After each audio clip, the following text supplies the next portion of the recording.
Union Minister Kapil Sibal has spoken exclusively to Headlines today. Sibal once again charged Narendra Modi of being a divisive factor. He also added that there is no Modi factor in his constituency.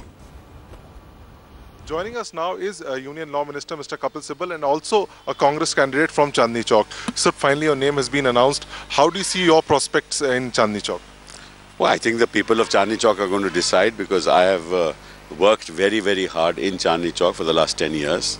10 years in one half of the constituency and 5 years in the other half. And I think people will judge me for my work. The other two candidates have no background of work in Chandni Chowk, because they are new entrants to Chandni Chowk. I'm a member of the family in Chandni Chowk. That's my parivar. And the others, of course, want to become members of that parivar. Sometimes it's difficult to do that. Sir, Harsh Vardhan, who's been sent, was the chief ministerial candidate of the BJP. Don't you think that he should resign from being an MLA, then contest in Chandni Chowk? If he is committed to Chandni Chowk, and if he wants to enter national politics by fighting the election from Chandni Chowk for Member of Parliament, then he must resign. Otherwise, his commitment will not be recognized. Because a candidate can win, a candidate can lose. So if he resigns from his MLA-ship, then and from his presidentship of the Bharatiya Janata Dal party in Delhi, then of course his commitment will be recognized, because then if he wins here, fine.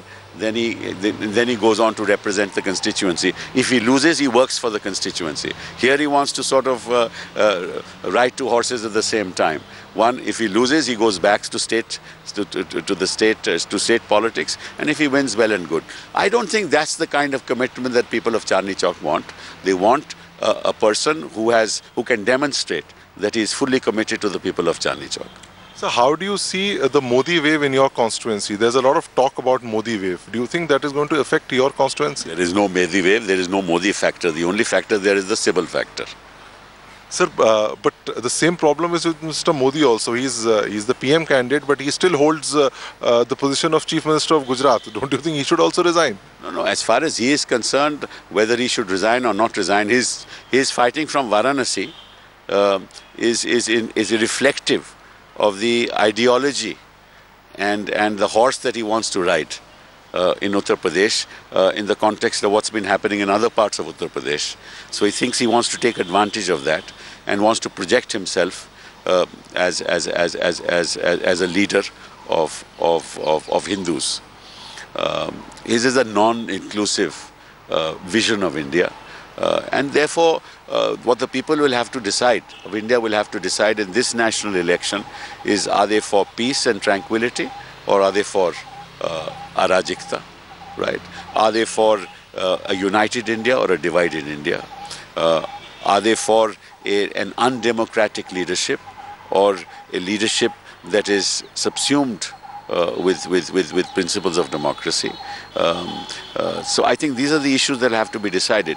What kind of vision of India do we want to embrace? And I think Modi represents all that is inconsistent with our vision of India, namely a secular, inclusive India. So my last question, do you think Aam Aadmi Party factor will work, or will it play a role in your constituency? You have Ashutosh as a candidate there. Now the Aam Aadmi had understood what the Aam Aadmi Party was all about.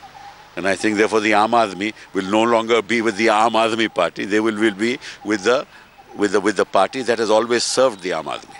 Thank you so much, sir. Well, that was Union Minister Kapil Sibal, and also candidate from Chandni Chowk, telling us that the only factor which is going to work in his constituency is the Sibal factor. In Delhi, Ashar Khan for Headlines Today.